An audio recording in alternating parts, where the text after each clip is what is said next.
موضوع الدرس في عظمت اللہ تبارک و تعالی سبحانہ، سورۃ الحدید، تفسیر ابن کثیر۔ الحمد للہ رب العالمین، والصلاة والسلام علی اشرف الانبیاء والسید المرسلین سیدنا محمد وعلی آلہ واصحابہ اجمعین۔ اللهم صل على سيدنا محمد وعلى آل سيدنا محمد كما صليت على إبراهيم وعلى آل إبراهيم في العالمين إنك حميد مجيد۔ أعوذ بالله من الشيطان الرجيم، بسم الله الرحمن الرحيم۔ سبح لله ما في السماوات والأرض وهو العزيز الحكيم، له ملك السماوات والأرض يحيي ويميت وهو على كل شيء قدير، هو الأول والآخر والظاهر والباطن وهو بكل شيء عليم۔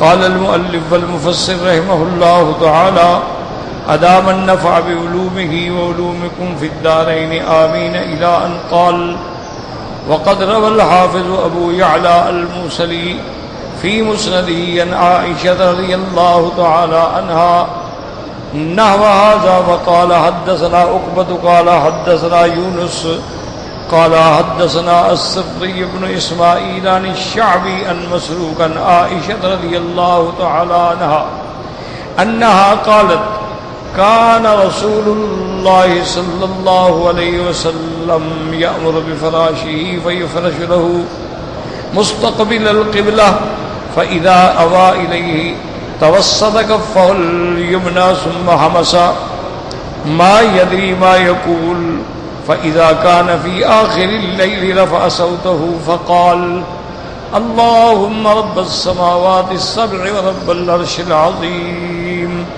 إله كل شيء ومنزل التوراة والإنجيل والفرقان، فالق الحب والنوى، أعوذ بك من شر كل شيء أنت آخذ بناصيته، اللهم أنت الأول والذي ليس قبلك شيء، وأنت الآخر والذي ليس بعدك شيء، وأنت الظاهر فليس فوقك شيء، فأنت الباطن وليس دونك شيء، اقضي عنا الدين وأغننا من الفقر۔ السري بن إسماعيل هذا هو ابن أم الشعبي وهو ضعيف جدا والله أعلم۔ اب مفسر رحمۃ اللہ علیہ فرماتے ہیں کہ حضرت حافظ ابو یعلیٰ موصلی رحمۃ اللہ علیہ نے اپنی مسند میں یہ روایت نقل فرمائی ہے بی بی عائشہ سے۔ سیدہ عائشہ صدیقہ رضی اللہ تعالیٰ عنہ فرماتی ہیں کہ حضور صلی اللہ علیہ وسلم حکم فرماتے تو آپ کا بستر ہم بچھا دیتے مستقبل القبلہ، تاکہ آپ کا وجہ مبارک قبلہ کی طرف ہو۔ فَإِذَا أَوَى إِلَيْهِ تَوَسَّطَ كَفَّهُ الْيُمْنَى ثُمَّ هَمَسَ، جب آپ بستر پہ آتے تو اپنے بازو کو سینے رکھ کے پھر اس کے بعد ہمسا یعنی آہستہ آہستہ کچھ کہتے جس کا ہمیں پتہ نہیں لگتا تھا کہ کیا فرما رہے ہیں۔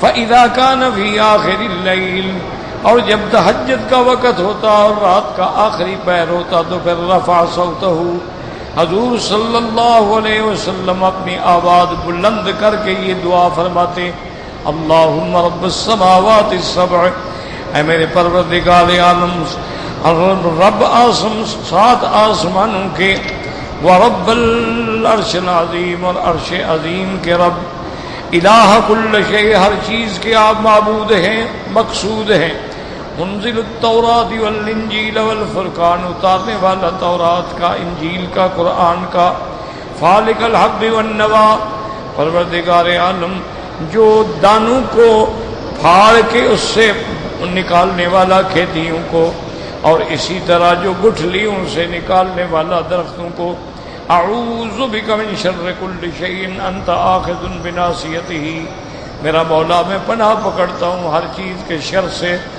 جن کی پیشانیاں آپ کے ہاتھ میں ہیں، اللہم انت الاول، پروردگار عالم سب سے پہلے آپ ہیں، آپ سے پہلے کچھ بھی نہیں تھا، وانت الآخر، اور آپ سب سے بعد میں بھی آپ ہوں گے، لیس بعدک شیء، آپ کے بعد بھی کچھ نہیں ہوگا، وانت الظاہر، اور آپ کی صفات کے مطابق آپ بالکل اپنی صنعت کے اعتبار سے ظاہر و باہر ہیں، آپ سے اوپر کوئی نہیں، وانت الباطن، اور آپ ایسے چھپے ہوئے ہیں کہ آپ سے زیادہ محفوظ و مبتون کوئی چیز نہیں، اقضی عنا الدین واغننا من الفقر، یا اللہ ہم سے ہمارے قرض اتار دے، یا اللہ ہمیں فقر کے بجائے غنا نصیب فرما۔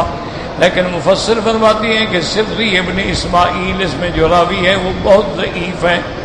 وقال ابو عیسیٰ الترمذی رحمہ اللہ تعالی عند تفسیر هذه الآیہ حدثنا عبد بن حمید وغیر واحد لمعنى واحد قالوا حدثنا یونس بن محمد قال حدثنا شیبان بن عبد الرحمن عن قتادة قال حدث الحسن عن نبی ہریرہ قال بینما نبی اللہ صلی اللہ علیہ وسلم جالس واصحابہ اذ اتى علیہم صحاب فقال نبی اللہ صلی اللہ علیہ وسلم هل تدرون ما هذا قالوا اللہ ورسولہ اعلم قال هذا الناز هذه روايا الأرض تسوقه إلى قوم لا يشكرونه ولا يدعونه ثم قال هل تدرون ما فوقكم قالوا الله ورسوله أعلم قال فإنها الرفيع سقف محفوظ وموج مكفوف۔ اب اس روایت مبارک میں حضرت امام ابو عیسیٰ ترمذی رحمۃ اللہ علیہ نے یہ روایت نقل فرمائی ہے۔ حضرت ابی ہریرہ رضی اللہ تعالی عنہ فرماتی ہیں قال بینما نبی اللہ صلی اللہ علیہ وسلم جالس، میرے آقا رحمت دو عالم صلی اللہ علیہ وسلم آپ تشریف فرماتے اور آپ کے صحابہ بھی رضوان اللہ علیہم، اذ اتا علیہم صحاب، نے ایک بادل آیا تو حضور پاک نے صحابہ نے فرمایا هل تدرون ما هذا، کیا جانتے ہو یہ کیا چیز ہے؟ صحابہ نے عرض کیا اللہ و رسولہ عالم، اللہ اور اس کے رسول جانتے ہیں۔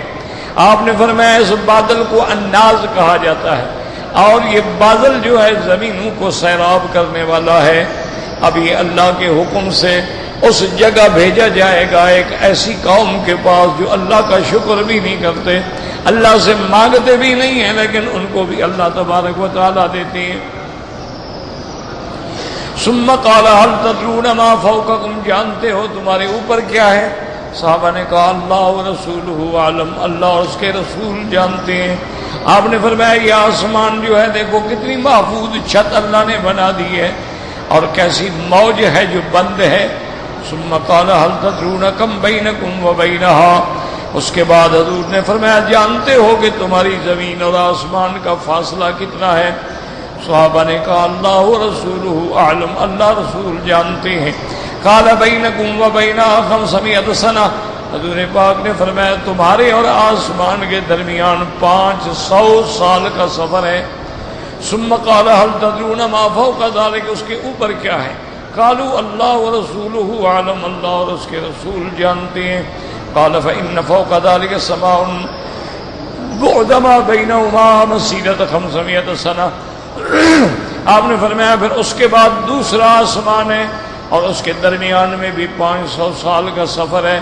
حتی عد 7 سماوات ما بین کل سماءین کما بین السماء والارض، میرے آقا نے پھر 7 آسمانوں کا ذکر فرمایا، اور ہر آسمان کا فاصلہ دوسرے سے تقریباً 500 سال کا ہے۔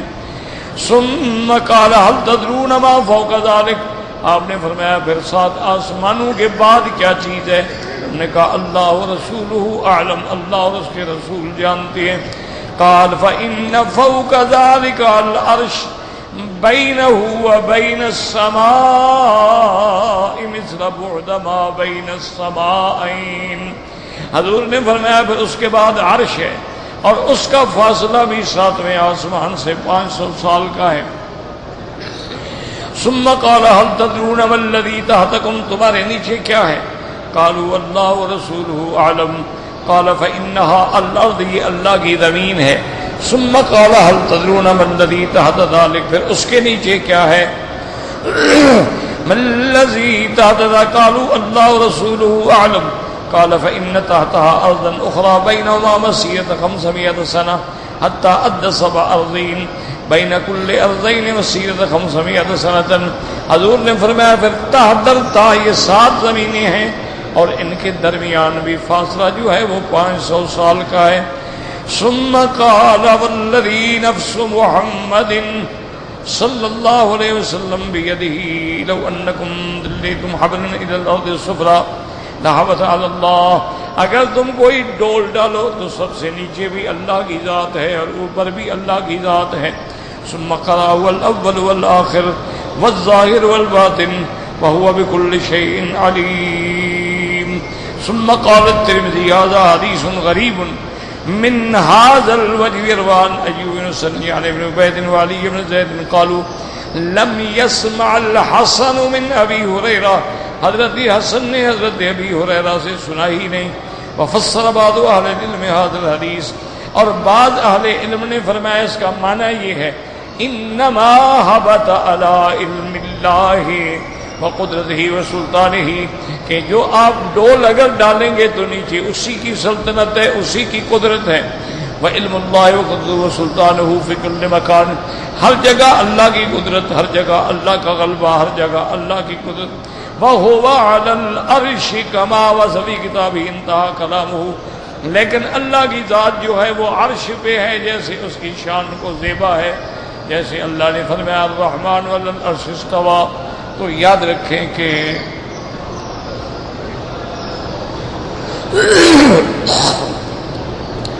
بعض چیزیں ایسی ہوتی ہیں جو بالکل واضح، جیسے 7 آسمان ہیں یہ واضح، ان میں کوئی شبہ نہیں، کیونکہ اللہ نے قرآن مقدس میں فرما دیا ہے کہ الذی خلق 7 سماوات طباقا، اللہ نے 7 آسمان بنائے اور طبق در طبق طبق در طبق وہ ایک دوسرے کے اوپر. اسی طرح دوسری جگہ اللہ نے فرمایا ثم استوى الى السماء فهي دخان، اور اس کے بعد آگے آتی ہے آیت جو فرمایا فسواهن 7 سماوات، پھر اللہ نے 7 آسمان بنا. وَأَوْحَى فِي كُلِّ سَمَاءٍ أَمْرَهَا، پھر ہر آسمان میں اپنا حکم نافذ فرما دیا. چونکہ آسمان جو ہے ان میں بھی اللہ کی مخلوق ہے، اللہ کے فرشتے ہیں جو اللہ کے احکام کے پابند ہیں. لا يعصون اللہ ما امرهم، جو کبھی نافرمانی نہیں کرتے. وَيَفْعَلُونَ مَا يُؤْمَرُونَ، وہی کرتے ہیں جس کا ان کو حکم دیا جاتا ہے. ایک بات سمجھ لیں کہ 7 آسمانوں کا ہونا، ایک دوسرے کے اوپر ہونا، یہ قرآن کے نص سے ہے جس میں کوئی اختلاف. اسی طرح یہ بات بھی ثابت ہے کہ جیسے آسمان 7 ہیں اسی طرح زمینیں بھی 7 ہیں،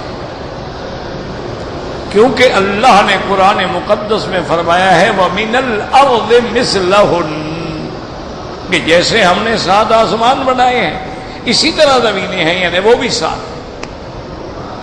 تو 7 آسمانوں کا ہونا، 7 زمینوں کا ہونا یہ منصوص ہے، نص قطعی ہے، اللہ کا قرآن ہے، وحی جلی ہے. اس میں تو شک کرنا یا انکار کرنا جو ہے کفر ہے. جیسے کہ بعض فلاسفہ اور بعض جو دہریے ہیں، منکرین دین ہیں، وہ آسمانوں کے بھی منکر ہیں. وہ کہتے ہیں کوئی آسمان نہیں ہے، یہ ہمیں ایسے دور کی وجہ سے ایک نیل گوں فضا نظر آتی ہے، آسمان کوئی نہیں. وہ آسمانوں کا انکار کرتے، لیکن یہ ان کا انکار جو ہے جہالت ہے، محض ان کی آراء باطلہ ہیں، کوئی دلیل بھی نہیں ہے ان کے پاس. ہمارے پاس تو دلیل ہے نا کہ اللہ کا قرآن ہے. اچھا کوئی یہ کہے کہ جی قرآن کو تو وہ نہیں مانتے تو قرآن کا مقابلہ کر لیں. دیکھو نا، اگر ایک آدمی کہتا ہے جی قرآن میں نہیں مانتے ہو تو تم بنا کے دکھا دو. تم تو چاند پہ پہنچ گئے ہو، مریخ پہ ڈورے ڈال رہے ہو، تو قرآن کے مقابلے میں ایک صورت تو بناؤ نا.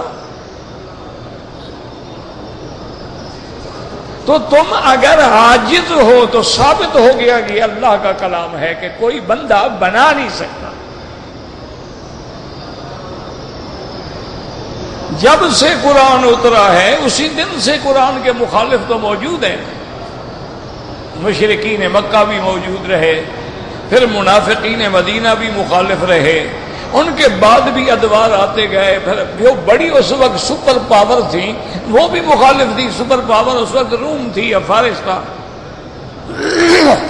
یہ بڑی طاقتیں تھیں، وہ بھی مخالف تھے.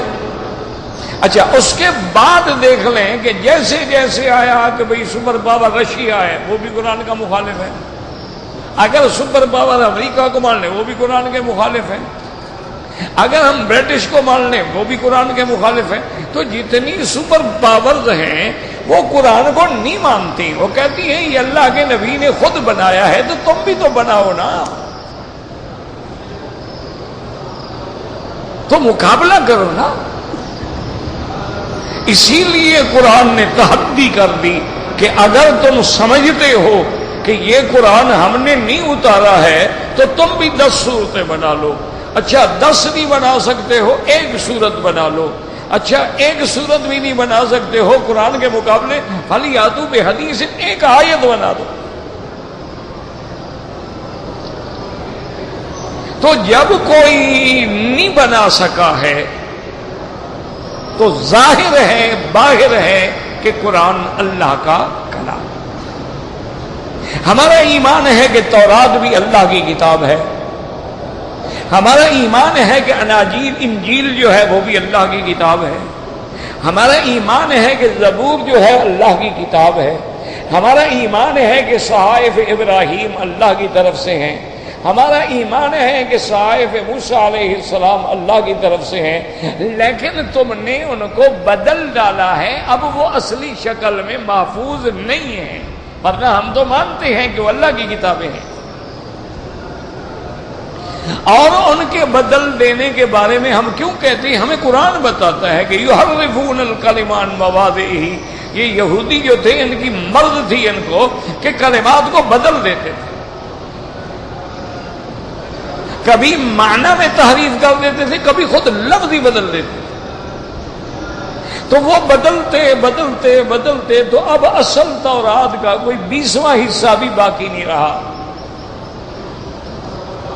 ہم کہتے ہیں بھی انجیل بدل گیا. کیوں کہتے ہیں؟ اس لیے کہ دنیا میں اس وقت 4 انجیل ہیں.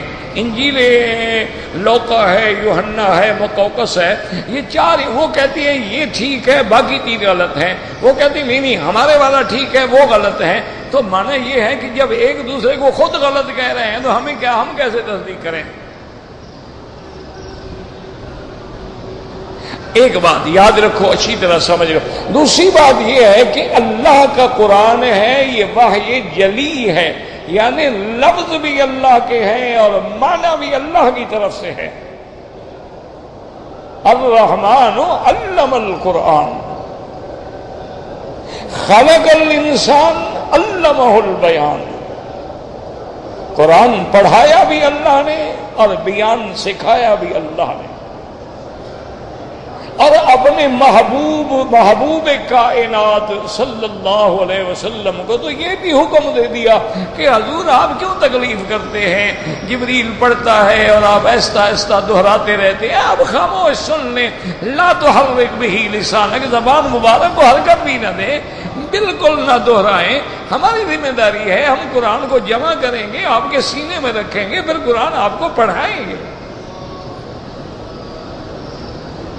ان علینا جمعہ وقرآنہ فاذا قرأناہ، جب پڑھا جائے فاتبع قرآنہ، سنتے رہیں. ثم ان علینا بیانہ، پھر اس کی جو تفسیر ہے وہ بھی ہم بتائیں گے آپ کو. دیکھیں نا جیسے لفظ صلاۃ ہے، قرآن میں کتنے مقامات میں اللہ نے حکم دیا اقیم الصلاۃ، اقیم الصلاۃ، یقیمون الصلاۃ، مقیمی الصلاۃ۔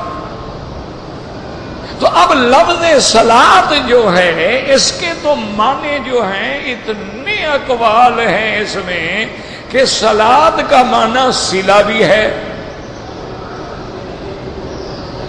کہ صلاۃ جو ہے یہ صلہ معنی جوڑنے والا، صلۃ بین العبد و بین الرب، یہ بھی صلاۃ کا معنی ہے۔ صلاۃ کا معنی رحمت بھی ہے، ان اللہ و ملائکتہ یصلون علی النبی، تو اللہ رحمت بھیجتے ہیں اپنے نبی پاک پہ، تو صلاۃ بمعنی رحمت بھی ہے۔ صلاۃ جو ہے بمعنی دعا بھی ہے۔ صلاۃ جو ہے سلی العود سے ہے، کسی چیز کو آگ پہ پکا لیا جائے تو وہ پک جاتی ہے، تو صلاۃ کا ایک معنی یہ بھی ہے جس سے وہ تسلیۃ الجحیم، مادہ ایک ہے۔ صلاۃ کا معنی جو ہے تحریک الالیتین، بندے کے حصہ بدن کا جو ہے اس کا ہلنا جو ہے اس کو بھی صلاۃ کہتے ہیں۔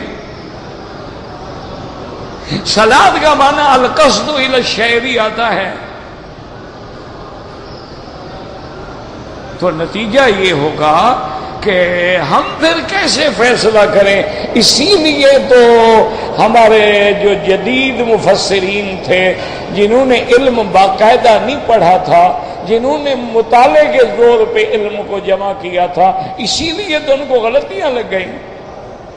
انہوں نے کہا کہ بھائی صلاۃ جو ہے یہ ایکسرسائز ہے بس۔ انہوں نے کہا صلاۃ کا معنی ہے بدن کا حرکت کرنا، معنی ایکسرسائز۔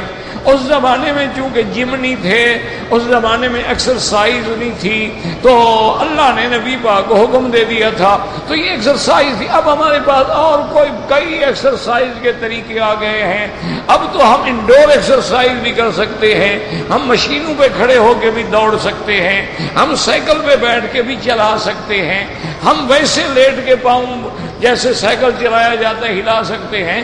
یہ ایکسرسائز ہے، یہ نماز مراد نہیں ہے۔ انہوں نے نماز ہی ختم کر دی۔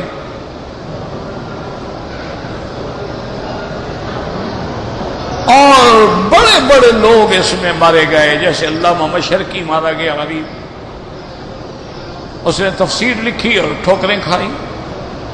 سر سید جیسے آدمی نے تفسیر لکھی، ٹھوکریں کھائیں، کیونکہ وہ لوگ محض مطالعے کی پیداوار تھے۔ کتنے لوگ ہیں جنہوں نے رجم کا انکار کر دیا، امین حسن اصلاحی جیسا آدمی، حالانکہ وہ خاصا عالم تھا، رجم کا انکار کر دیا، کہنے لگا رجم قرآن میں نہیں ہے۔ انا للہ و انا الیہ راجعون۔ دیکھو نا، یہ ایک لفظ ہوتا ہے نا، آپ اس کی گہرائی کو نہیں سمجھتے ہیں نا۔ صرف یہ کہہ دینا کہ رجم کا ذکر قرآن میں نہیں ہے، یہ معمولی بات نہیں۔ سمجھو، جن کو حضور میرے آقا نے، محبوب دو عالم نے اپنے حکم سے رجم کرایا ہے، تو پھر حضور نعوذ باللہ ناجائز قاتل ہیں ان دو کے۔ یہ معمولی بات نہیں ہے کہ صرف کہہ دو کہ رجم نہیں ہے قرآن میں۔ یہ تو الزام ہے سرکار دو عالم پر کہ سرکار دو جہاں نے جو رجم کرائی، رجم رسول اللہ ورجم خلفاؤہ ورجم اصحابہ، تو پھر سارے خلفاء اصحاب جنہوں نے اپنی خلافت میں مرد و عورت کو رجم کا حکم دیا اور دونوں کو پتھر مار مار کے مار دیا گیا، نعوذ باللہ، پھر وہ تو قاتل ہوئے۔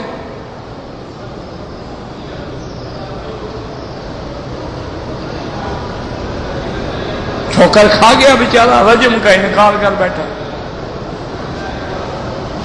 اسی طرح سے بڑے بڑے مفسرین جو ہیں رفع عیسیٰ علیہ السلام کا انکار کر بیٹھے۔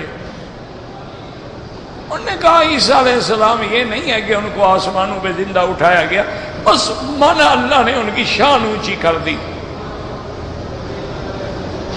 ٹھوکر کھا گئے، کیونکہ ان بیچاروں کو پتہ نہیں تھا کہ رفع کا صلہ الہ ہو تو وہاں حقیقی رفع ہوتی ہے، رفع کا صلہ لام ہو تو اور معنی ہوتا ہے، رفع کا صیغہ ضمیر ہو تو اور معنی ہوتا ہے، اور رفع کا صیغہ الہ ہو تو وہاں دوسرا معنی ہو ہی نہیں سکتا، وہاں رفع کی بل رفعہ اللہ الیہ۔ اچھا پھر جب رفع ہے وہاں نزول کی بھی میرے مدنی سرکار نے خبر دی کہ لَيَنزِلَنَّ عیسیٰ ابن مریم، اور احادیث نزول جو ہے وہ متواتر ہیں، درجہ تواتر کو پہنچ چکی ہیں کہ عیسیٰ علیہ السلام اتریں گے، تو اٹھائے گئے تو اتریں گے نا، تو جب اٹھائے نہیں گئے تو اتریں گے کیا مطلب؟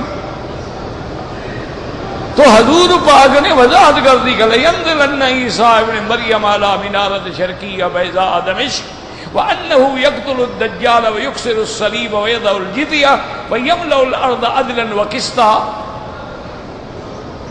میرے محبوب نے اعلان کر دیا عیسیٰ علیہ السلام اتریں گے، جگہ بھی بتا دی کہ اتریں گے دمشق میں، یہ بھی بتا دیا شرقی مینارے پہ اتریں گے، 2 فرشتوں کے کندھوں پہ ہاتھ رکھے ہوئے ہوں گے، اور حضور پاک نے نقشہ کھینچا، فرمایا ان کے بالوں سے پانی ٹپک رہا ہوگا، معلوم ہوگا جیسے ابھی ابھی غسل فرما کے آ رہے ہیں۔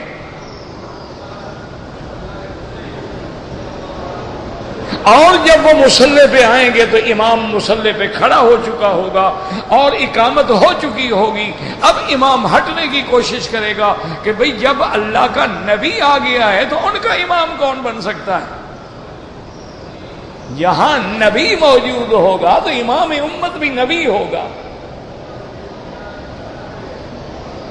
تو لیکن حضرت عیسیٰ فرمائیں گے اللہ رسول کا اپنی جگہ کھڑے رہو، تم نماز پڑھاؤ، اس وقت میں بحیثیت نبی اور رسول نہیں اترا ہوں، بلکہ میں امتی ہوں محمد مصطفیٰ صلی اللہ علیہ وسلم۔ تو ایک نماز آپ ان کے پیچھے پڑھیں گے تاکہ دنیا دیکھ لے، بعد میں تو پھر حضرت عیسیٰ علیہ السلام خود پڑھاتے رہے، لیکن پہلی دفعہ پڑھ کے بتلا دیا کہ اب کوئی نبی نہیں آئے گا، لا نبی بعدہ ولا رسول بعدہ ولا کتاب بعد کتابہ ولا شریعت بعد شریعتہ ولا معصوم بعدہ صلی اللہ علیہ وسلم۔ حضور کے بعد کوئی نبی نہیں آئے گا، کوئی کتاب نہیں آئے گی۔ اسی لیے بی بی فاطمہ الزہرا رضی اللہ تعالی عنہا، آپ دیکھیں کہ بی بی نے جب حضور کے غم میں فریاد کی، جہاں اور کلمات فرمائے وہاں یہ بھی کہا کہ یا ابتا الیوم انقطع عنا الوحی۔ سیدہ فاطمہ نے کیا کہا؟ انہوں نے کہا کہ ابا جان آپ کے جانے کا ایک نقصان سب سے بڑا تو یہ ہوا نا کہ آج وحی ختم ہو گئی، اب جبریل تو نہیں آئے گا، آئے گا تو وحی تو نہیں لائے گا، ویسے تو لیلۃ القدر میں آتا ہے جبریل، لیکن وحی تو نہیں لائے گا۔ تو گویا آپ کے جانے سے اللہ کے ساتھ جو وحی کا تعلق تھا امت کا وہ بھی ختم۔ تو اس لیے ہمیشہ یاد رکھیں کہ جو لوگ محض مطالعے کی پیداوار ہوتے ہیں اور مطالعہ کر کے کتابیں پڑھ کے، کیوں آپ دیکھو نا دنیا میں مثلا آپ تفسیر دیکھنا چاہتے ہیں، سینکڑوں تفسیریں موجود ہیں، اردو میں بھی ہیں، انگریزی میں بھی ہیں، یعنی 13 زبانوں میں، تو اس سعودی حکومت نے شائع کیے ہیں ترجمے، اللہ جزائے خیر دے، 13 مختلف زبانوں میں تراجم شائع ہو گئے اور تقسیم بھی ہو گئے۔ تو ہر زبان کا آپ پڑھتے رہیں اور کچھ عرصے کے بعد آپ کہیں کہ چلو یار اتنی تفسیریں پڑھی ہم بھی مفسر بن جائیں، تو اس طرح آدمی مفسر نہیں بنتا، اس کے لیے 14 علوم کی ضرورت ہوتی ہے۔ جب تک ان 14 علوم پر اس کا پورا کنٹرول نہ ہو وہ اللہ کے قرآن کی تفسیر کرنے کا حق نہیں رکھتا ہے۔ یہ لوگ کہہ دیتے ہیں نا جی مولویوں کا کوئی ٹھیکہ ہے قرآن پر، تمہارا ٹھیکہ ہے اللہ کے قرآن کو چھیڑنے پر، تمہارا ٹھیکہ ہے امت رسول کو گمراہ کرنے پر۔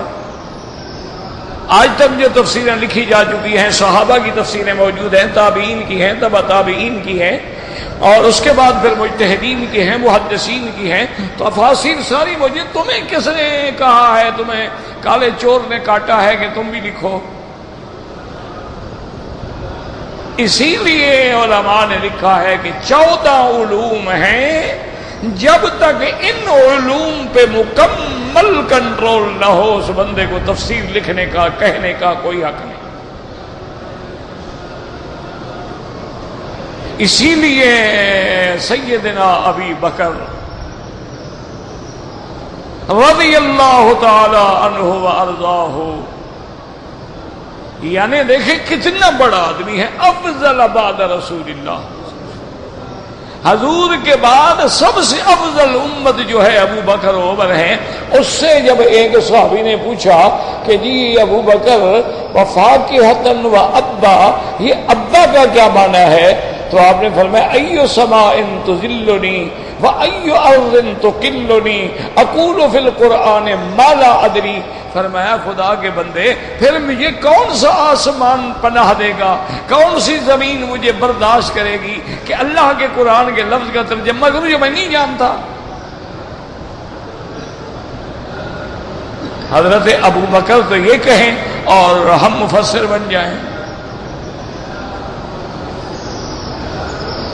اتنا بڑا آدمی ہے حضرت ابو بکر، کوئی چھوٹا آدمی نہیں، جس نے زندگی ساری گزری میری مدنی سرکار کی غلامی میں ہے، جو یعنی جس کو علماء کہتے ہیں صاحب الغار والمزار، صاحب السفر والحضر، اور وہ ہر جگہ میرے مدنی کے سائے کی طرح ساتھ رہنے والا بندہ ہے.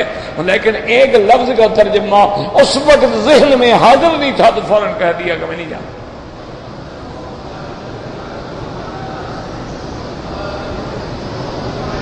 بڑے بڑے صحابہ، حضرت عثمان غنی، عثمان یہ وہ عثمان ذی النورین ثالث الخلفاء رضی اللہ عنہ، جس سے اللہ کے فرشتے حیا کرتے ہیں، لیکن آج بندے بھی حیا نہیں کرتے. انا للہ و انا الیہ راجعون. حضرت عثمان غنی رضی اللہ تعالی عنہ کے دور خلافت میں ایک آدمی نے آ کے مقدمہ پیش کیا. اس نے کہا کہ امیر المومنین، میں نے ایک عورت سے شادی کی ہے اور میری شادی اور میری نکاح کو، میری رخصتی کو 6 مہینے گزرے ہیں، تاریخ معلوم ہے، گواہ موجود ہیں، اور اس کو بچہ پیدا ہو گیا. تو صاف ظاہر ہے کہ انہوں نے مجھے دھوکہ دیا ہے.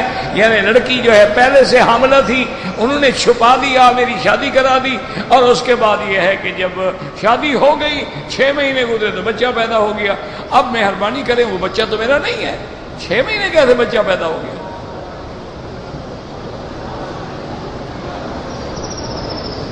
حضرت امیر المومنین عثمان ابن عفان رضی اللہ تعالیٰ عنہ نے حکم دیا کہ عورت کو پیش کرو. عورت کو لایا گیا. آپ نے فرمایا تم باقی 6 مہینے کا حمل ہے؟ اس نے کہا جی ہاں.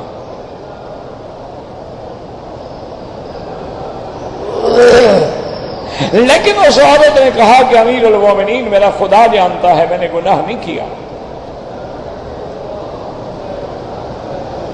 اس نے کہا امیر المومنین خلیفہ رسول اللہ صلی اللہ علیہ وسلم، میں ہر قسم کی قسم دینے کے لیے تیار ہوں کہ میری عفت و عصمت پہ کسی نے ہاتھ نہیں ڈالا ہے. یہ پہلا بندہ ہے جس نے میرے ساتھ لیٹا ہے. میں نے کبھی گناہ نہیں کیا. اب اللہ 6 مہینے کے بعد بچہ دے، میں کیا کروں؟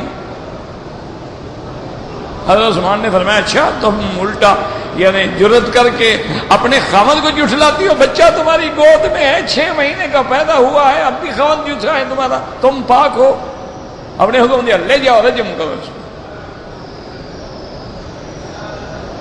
رجم کا معنی یہ ہوتا ہے کہ گڑھا کھود لو، اس میں یہاں تک دفن کر دو تاکہ اریاں بھی نہ ہو. عورت ہے نا، گر جائے گی، پتھر لگے گا، بھاگے گی، کپڑے پھٹ جائیں گے، تو اس کے بعد پتھر مار مار کے مار دو، مارتے رہو حتیٰ کہ مر جائے.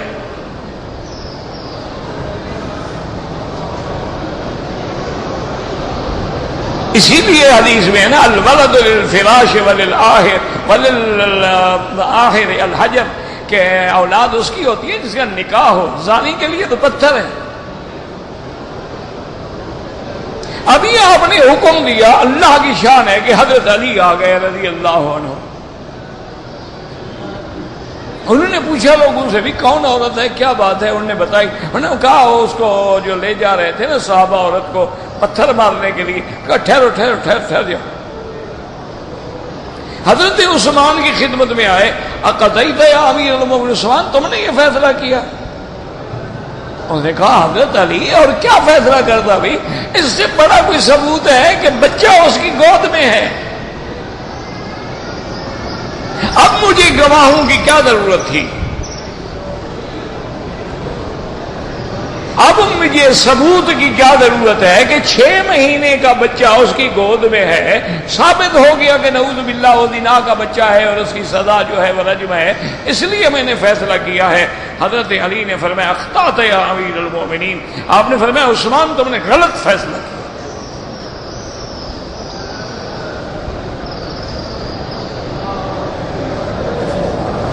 حضرت عثمان ہل گئے. لیکن صحابہ ہیں نا حق کہنے سے نہیں گھبراتے ہیں، اور صحابہ ہیں نا حق سنتے ہیں. تو انہوں نے کہا کہ علی کیسے غلط ہے؟ آپ نے فرمایا دیکھو قرآن کہتا ہے حملہ وفصالہ 30 شہرا.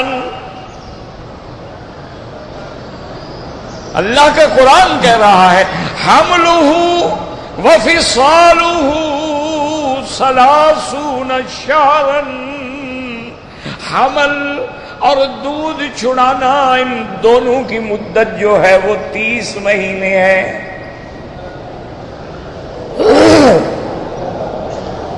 تو حضرت علی نے فرمایا عثمان یہ قرآن ہے کہ نہیں؟ انہوں نے کہا بالکل ہے. انہوں نے کہا اگر یہ 30 مہینے ہے اور ادھر قرآن کہہ رہا ہے کہ مدت رضاعت کتنا ہے، حولین کاملین لمن اراد ان یتم الرضاعہ، کہ دودھ پلانے کی مدت جو ہے وہ 2 سال ہے. تو اب 2 سال اگر نکال لو تو باقی کتنے بچیں گے؟ 6 مہینے بچیں گے نا. 2 سال 24 مہینے ہو گئے، وہ مدت رضاعت ہے. تو باقی 6 مہینے بچے. قرآن کی آیت سے ثابت ہو گیا کہ حمل 6 مہینے کا بھی ہو سکتا ہے.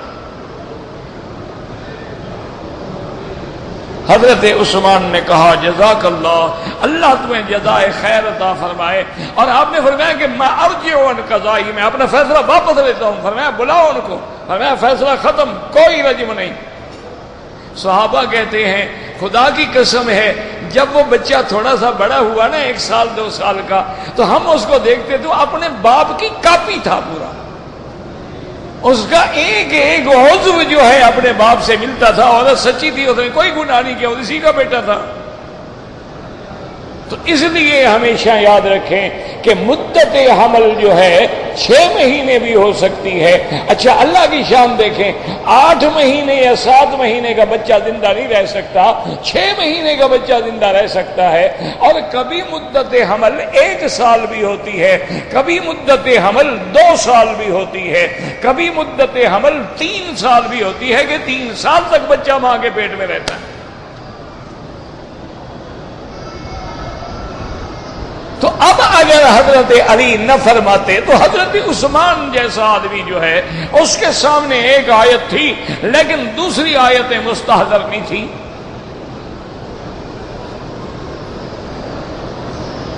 اسی طرح آپ دیکھیں کہ قرآن یہ نہیں ہے کہ جو چاہو ہر آدمی تفسیریں لکھنی شروع کر دے اور مفسر بن جائے، جس کی مرضی آئے کلام جمع کرنا شروع کر دے اور اس کے بعد اپنا نام لکھ لے کہ میرا نام بھی مفسرین میں شامل ہو جائے. بالکل نہیں. جب تک 14 علوم ہیں، علوم قواعد ہیں، علوم ادب ہیں، معانی ہیں، علوم حدیث ہیں، علوم تفسیر ہیں، اصول حدیث ہے، اصول تفسیر ہے، ناسخ ہے، منسوخ ہے، اسباب النزول ہے، جب تک یہ سارے علوم نہ ہوں تفسیر نہیں لکھی جاتی.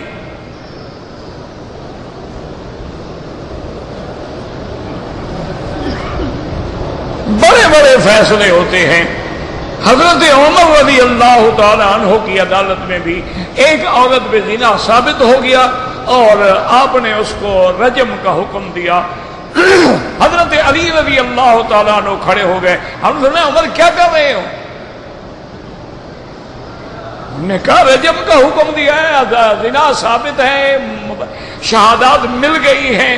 حضرت علی نے فرمایا عمر وہ عورت حاملہ ہے، اس کو حمل ہے، اس کے پیٹ میں بچہ ہے، اس کو جب رجم کرو گے، بچے نے کیا جرم کیا ہے کہ اس کو سزا ملے؟ آپ رجم نہیں کر سکتے جب تک بچہ پیدا نہ ہو. اس بچے کا کیا گناہ ہے؟ گناہ کیا عورت نے، گناہ کیا مرد نے، اس غریب نے کیا گناہ کیا جو پیٹ میں ہے؟ حضرت عمر نے ان سے کہا کہ بھئی حضرت علی ٹھیک فرماتے ہیں، جب یہ وضع حمل ہو جائے اور عورت حمل کی مدت نفاس سے پاک ہو جائے تو لے آنا. حضرت علی نے کہا حضرت عمر آج تو آپ بالکل نہیں سمجھ رہے ہیں، اس وقت بھی یہ نہیں لے آئے گی جب تک بچہ روٹی کھانے کے قابل نہ ہو جائے. آپ رجم نہیں کر سکتے ہیں، اس کے بچے کو کون دودھ پلائے گا؟ والوالدات یرضعن اولادہن.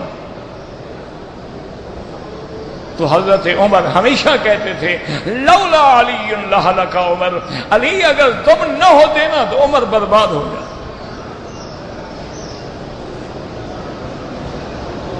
یہ تھے شان صحابہ. اور بڑا عجیب ایک واقعہ ہے کہ حضرت علی رضی اللہ تعالیٰ عنہ کوفے میں بیٹھے ہوئے تھے، اللہ کی کروڑوں رحمتیں ہوں آپ پہ. ایک آپ کا منکر تھا، خارجی تھا، مخالف تھا، اور وہ آیا اور دیکھا کہ بہت بڑا مجمع ہے. اس نے کہا حضرت علی رضی اللہ تعالیٰ عنہ میں نے آپ سے بات پوچھنی ہے، اجازت ہے؟ آپ نے فرمایا اجازت ہے. انہوں نے کہا حضرت کیا بات ہے؟ حضرت ابو بکر خلیفہ بنے تو ملک فتح ہوتے گئے، حضرت عمر خلیفہ بنے تو انہوں نے تو قسطنطنیہ تک اسلام کے پرچم لہرا دیے، حضرت عثمان خلیفہ بنے تو ماشاءاللہ اسلام جو ہے ہند پہنچ گیا، ماوراء النہر پہنچ گیا، ادھر اسپانیہ میں پہنچ گیا. اور آپ جب سے خلیفہ بنے ہیں ایک بستی بھی فتح نہیں ہوئی. اس کا مقصد تو حضرت کی توہین تھا نا. انہوں نے کہا جی جب سے آپ خلیفہ بنے ہیں ماشاءاللہ ایک ملک تو ملک، ایک بستی بھی فتح نہیں ہوئی ہے. حضرت علی مسکرائے اور فرمایا کہ جاہل، جب وہ بادشاہ تھے تو میں وزیر تھا، پھر ملک فتح کیوں نہ ہوتے؟ جب میں بادشاہ بن گیا وزیر تو تیرے جیسے احمد مجھے ملے ہیں، فتح کیسے ہو؟ میں اگر ابو بکر عمر عثمان امیر المومنین تھے تو وزیر تو علی تھا نا، پھر تو ملک فتح ہونے تھے. اور جب میں خود امیر المومنین بن گیا تو مجھے آپ لوگ ٹکر گئے. کہیں سے روافض آ گئے، کہیں خوارج آ گئے، بعض لوگوں نے جنگ جمل کروا دی، بعض لوگوں نے جنگ صفین کروا دی. حضرت علی رضی اللہ عنہ کو دارالخلافہ بدلنا پڑا، مدینہ منورہ سے کوفہ لے گئے. انہوں نے فرمایا کہ میں یہ برداشت نہیں کر سکتا کہ حضور کے شہر میں کوئی فساد ہو، تاکہ لڑائی ہوتی ہے، جھگڑا ہوتا ہے، چلو باہر تو ہو، مدینہ پاک تو محفوظ رہے نا. تو اس لیے ہمیشہ یاد رکھیں کہ قرآن کا سمجھنا، 7 آسمان حق ہیں، 7 زمینیں حق ہیں، آسمانوں کے دروازے حق ہیں، اس کے بعد کرسی حق ہے، کرسی کے بعد عرش حق ہے، اور عرش پہ میرے مولا میرے اللہ کا استوا ہے جو اس کی شان کو زیبا ہے، جس پہ 17 قرآن کی آیتیں ہیں. الرحمن علی العرش استوا، اللہ کا استوا معلوم ہے لیکن ہم کیفیت میں نہیں پڑھیں گے کہ وہ کیسا ہے، کس طرح ہے، من غیر تکییف ولا تعطیل ولا تشبیہ. جیسے کہ امام مالک نے فرمایا الاستواء معلوم والکیف مجہول والسؤال عنہ غیر معقول، کہ اس میں سوال ہی نہ کرو، کیوں تم مخلوق و خالق کی باتوں کو کیا سمجھ سکتے ہو؟ هو الاول والآخر هو الظاہر والباطن وهو بكل شيء علیم. واللہ اعلم.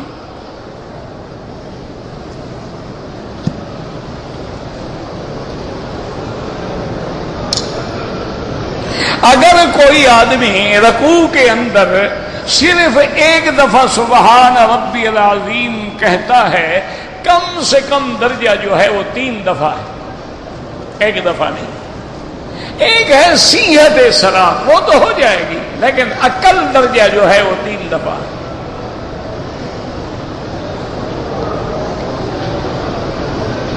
وہی ہے نا کہ اگر امام کے ساتھ رکوع میں مل گیا اور ایک دفعہ کہا نماز ہو جائے گی.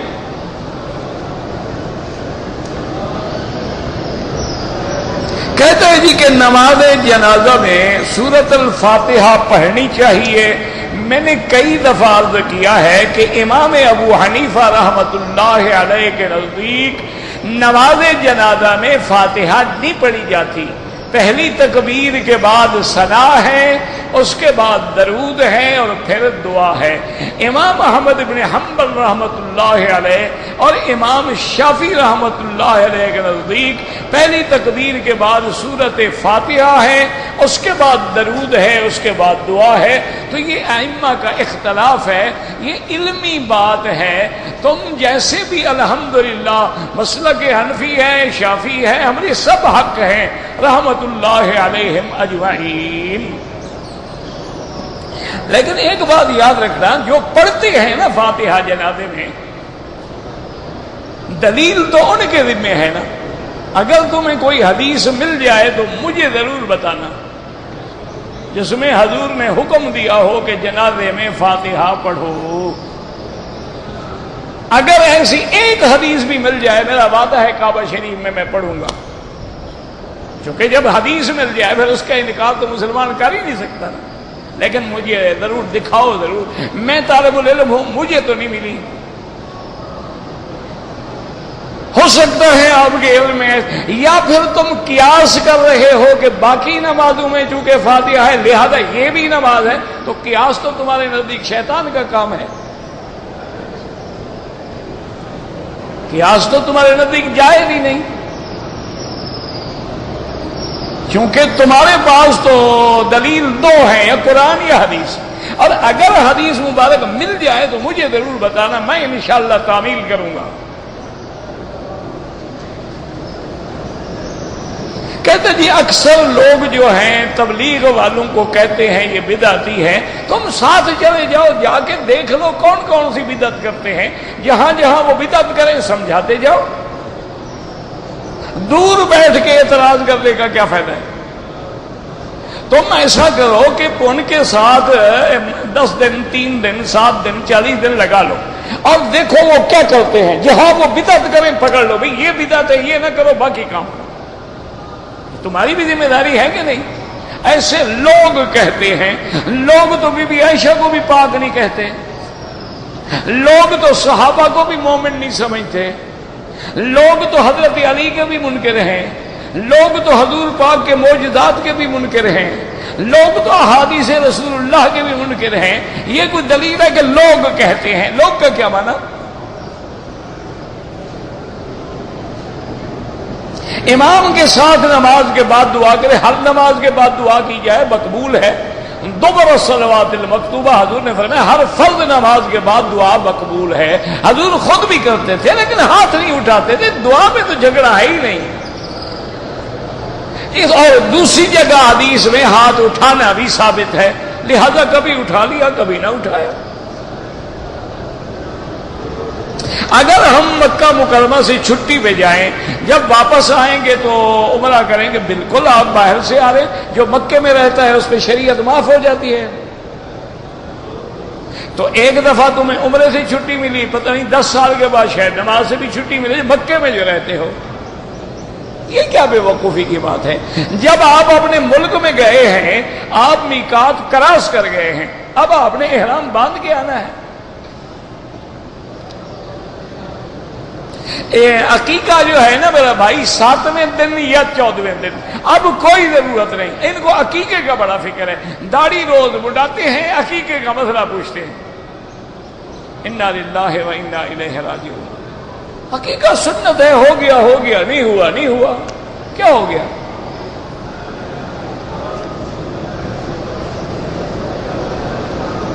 طواف کے دوران میں جب رکن یمانی پہ ہاتھ لگے تو کہیں بسم اللہ اللہ اکبر للہ الحمد، نہ لگے تو چپ کر کے چلے جائیں. میرے کان سے پیپ آتی ہے، میں روئی رکھ لیتا ہوں، کبھی کبھی نماز میں نکل جاتی ہے، کوئی بات نہیں، آپ نماز پڑھتے رہیں، آپ معذور ہیں.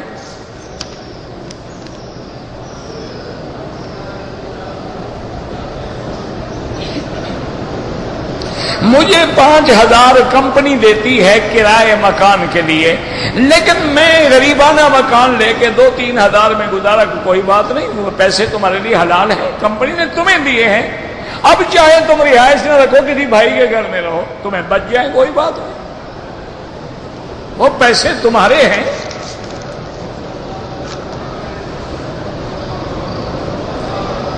میری اللہ جن کی بھی اولاد نہیں ہے ان سب کو صاحب اولاد فرما، اور جن کی اولادیں ہیں ان کو باحیا بنا، ان کو اپنا رسول پاک کا، والدین کا فرما بردار بنا۔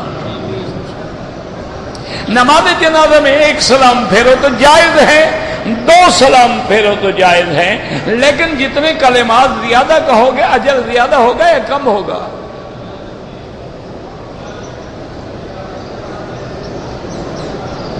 ہر طواف کے بعد جو 2 رکعت ہیں وہ واجب الطواف ہیں، ہر حال میں پڑھنی ہیں، بھول جائیں جب یاد آئیں پڑھیں۔ ویزوں کا لین دین خالص حرام ہے۔ حج میں جمرات مارنے کا دن جو ہے پہلے دن صبح طلوع ہونے کے بعد مار سکتے ہیں۔ تبلیغی جماعت میں جو 4 مہینے لگاتے ہیں، اپنے بچوں کو چھوڑ جاتے ہیں، ان کے لیے جائز ہے۔ پہلے مجھے آپ یہ بتائیں، جو ورک پرمٹ لے کے 2 سال کے لیے بچے چھوڑ کے آئے ہوئے ہیں، ان کی بیوی کے بارے میں تم فیصلہ کرو، 4 مہینے والا میں کر دوں، کیا خیال ہے؟ کیوں؟ یہ دنیا کا کام ہے، اس پہ اعتراض ہے، وہاں دین کا کام ہے نا، شیطان تو وہی حرکت کرے گا نا۔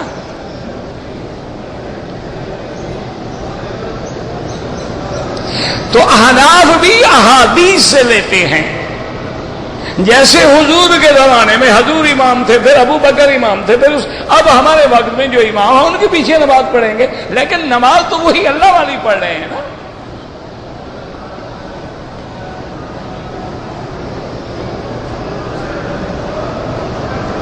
اگر کسی آدمی عمرے والے کا 15 دن سے کم رہنے کا ارادہ ہے، وہ مسافر ہے، نماز قصر پڑے گا۔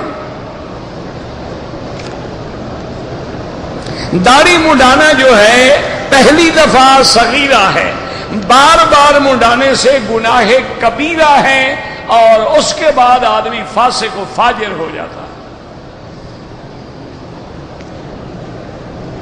زندہ آدمی کے لیے کوئی عمرے کی ضرورت نہیں، اپنے لیے کرو، اس کے لیے دعا کرو۔ موبائل سے جو فوٹو بناتے ہیں بالکل حرام ہے۔ ہر مسلمان کے لیے پیر پکڑنا ضروری ہے؟ کوئی ضروری نہیں۔ کوئی اچھا آدمی مل جائے تو فائدہ ہوتا ہے کہ اس کی نگرانی میں آدمی رہتا ہے تو کچھ لحاظ ہوتا ہے، ورنہ نہ کرو نہ کرو۔ سفید پگڑی پہننا حضور کی سنت ہے، حضور نے کبھی سبز پگڑی نہیں پہنی، حضور پاک نے ساری زندگی سفید پگڑی پہنی ہے، اور ایک دفعہ جب مکہ فتح ہوا ہے تو سیاہ پگڑی پہنی ہے۔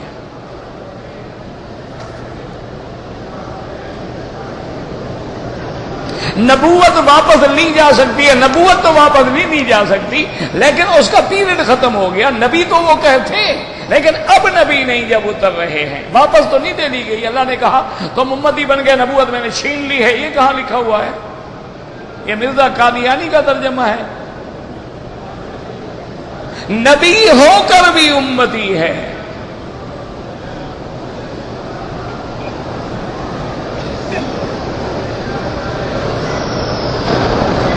حضرت عیسیٰ علیہ السلام نے خانہ کعبہ کا طواف کیا، سب پیغمبروں نے کیا ہے۔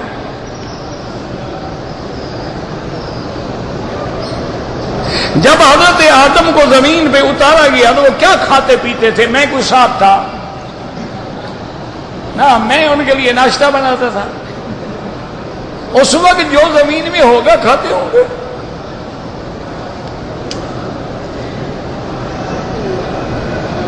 اسلام میں رفع یدین تو کہیں نہیں، رفع یدین تو ادب رفع یدین کے بھی باب ہیں، امام ترمذی نے باقاعدہ باب باندھے ہیں، تو دونوں حدیثیں پڑھا کرو نا۔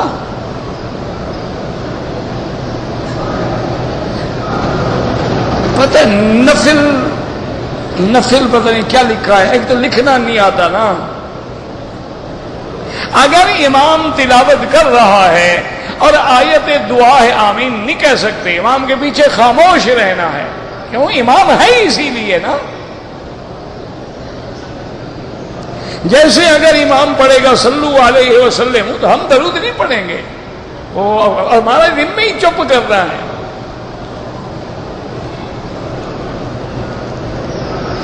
اگر عمرے کے احرام میں حجر اسود کو بوسے کا موقع ملے ضرور دیں، لیکن یہ دیکھ لیا کریں کہ تم سے پہلے کسی نے عطر تو نہیں لگایا، وہ عطر تمہارے منہ کو نہ لگ جائے.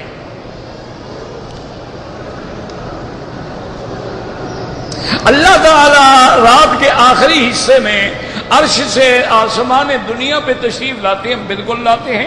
حدیث مبارک ہے ینزل ربنا تبارک و تعالی، اللہ جیسے اس کی شان کو زیبا ہے نزول اجلال فرماتے ہیں اور اعلان فرماتے ہیں حل من سائل، ہے کوئی مانگنے والا جس کو میں دوں، ہے کوئی بخشش چاہنے والا جس کی بخشش کروں. یہ تو حدیث رسول ہے، لیکن ان کا نزول کیسے ہوگا؟ کما یلیق بشان ہی، جیسے اس کی شان کو زیبا ہے. واللہ اعلم. ربنا تقبل منا انك انت السميع العليم وتب علينا انك انت التواب الرحيم. اللهم اجعل لنا وللمسلمين من كل هم فرجا ومن كل ضيق مخرجا ومن كل بلاء عافيا. اللهم اشفنا واشف مرضانا وارحم موتانا واستجب دعاءنا ولا تخيب رجاءنا برحمتك يا ارحم الراحمين. یا اللہ عالم اسلام کی حفاظت فرما. یا اللہ اس بلد الامین کو قیامت تک ہر فتنے سے محفوظ فرما. یا اللہ پاکستان پہ رحم فرما. یا اللہ اپنا عذاب رفع فرما. یا اللہ اپنا عذاب رفع فرما. یا اللہ اپنا عذاب رفع فرما. اللہم لا تہلکنا بذنوبنا، اللہم لا تعذبنا بذنوبنا، اللہم اسعدنا فی الدارین، اللہم اقضی عنا الدین، اللہم اجعل لنا وللمسلمین من کل ہم فرجا ومن کل ضیق مخرجا ومن کل بلاء عافیا. وصلی اللہ تعالی علی خیر خلقہ سیدنا محمد وعلی آلہ وصحبہ اجمعین.